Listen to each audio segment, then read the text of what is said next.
All right, I'm going to give you some tips if you were stuck on this. So basically, a trail is represented by an integer array. And remember, integer array indices start at 0 and go up to 1 minus the length.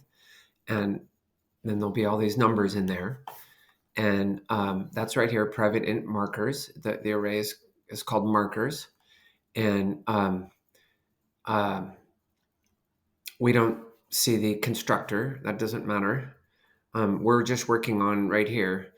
Part A is level trail segment, and they tell you a start and an end for index values. So for is level, you would do a for loop starting with the start index and going up, including the end index.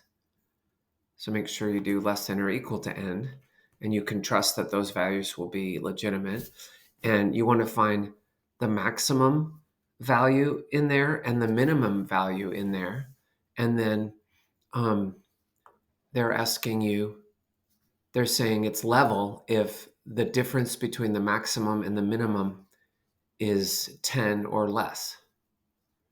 And so they give you two examples right here from marker 7 to marker 10.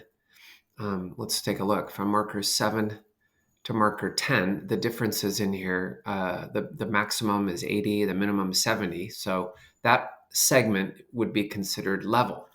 And then the other example they give us is from 2 to 12. It goes from 50 to 120. So that section would not be considered level. So what you can do is do a for loop and set up two variables before you create the for loop. And then in the for loop, find the maximum value and the minimum value.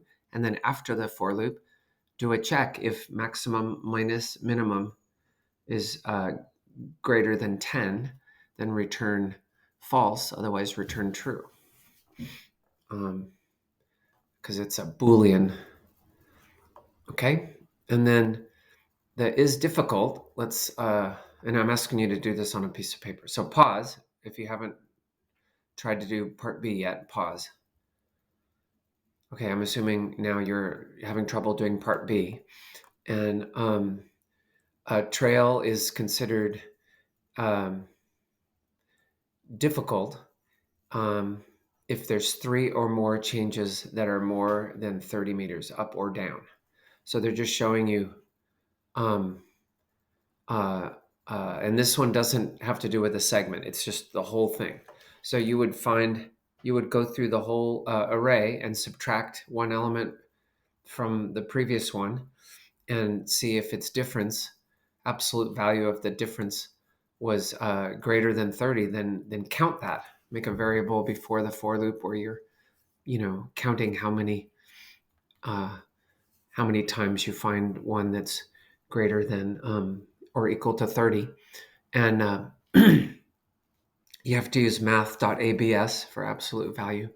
And then you can do a check after the for loop if the number of segments greater than 30, greater than or equal to 30 is 3 or more, then it's difficult. You return true. Otherwise, you return false. Hopefully that gives you some working tips.